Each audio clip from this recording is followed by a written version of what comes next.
আপনি কি জানেন আলু গাছ কেন ঢলে পড়ে? মাত্র ৩টি কারণে। যদি না জানেন, আপনার পুরো জমি নষ্ট হতে পারে। ১. ফাঙ্গাসের কারণে ঢলে পড়ে। ২. ব্যাকটেরিয়ার কারণে। ৩. নেমাটোডের কারণে। আলু গাছ একদিনে ঢলে পড়ে না।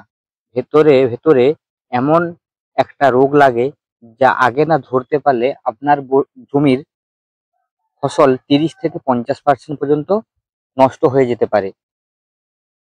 লক্ষণগুলো কি বুঝবেন? দুপুরে গাছ ঢলে পড়বে, সন্ধ্যার আগে পুনরায় সেই গাছটি আবার দাঁড়িয়ে পড়বে। এটাই বলা যায় যে ঢলে পড়া রোগ। টিউবার ভেতরে রিং দাগ যদি থাকে, তাহলে সেটিকে আমরা বুঝবো ফাঙ্গাসের কারণে হয়। আর দুধের মতো জল বেরিয়ে আসলেই সেটাকে আমরা বলবো ব্যাকটেরিয়া জনিত রোগ।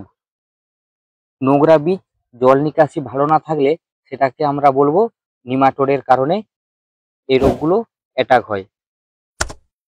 এই যে ৩টি রোগ, এই ৩টি রোগের সমাধান স্বরূপ ফাঙ্গাস যদি আপনার জমিতে লেগে, তাহলে আপনারা কি দেবেন?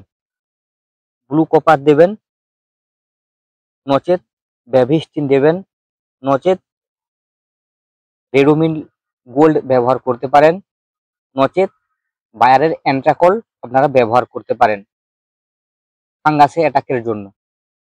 ব্যাকটেরিয়া যদি অ্যাটাক হয় আপনার জমিতে, তাহলে আপনারা ব্যবহার করতে পারেন স্ট্রেপ্টোমাইসিন প্লাস কপার অক্সিক্লোরাইড, নচেত কাসুকামাইসিন প্লাস কপার অক্সিক্লোরাইড। যদি নেমাটোডের কারণে আপনার গাছ নেতিয়ে পড়ে, তাহলে আপনারা দিবেন ফিউরাডন বা ক্লোরোপাইরিফস গ্রুপের যে কোনো দানা জাতীয় বিষ। নমস্কার। যদি ভিডিওটা ভালো লাগে, অবশ্যই চ্যানেলটিকে লাইক এবং সাবস্ক্রাইব করে রাখবেন পরবর্তী ভিডিওর জন্য।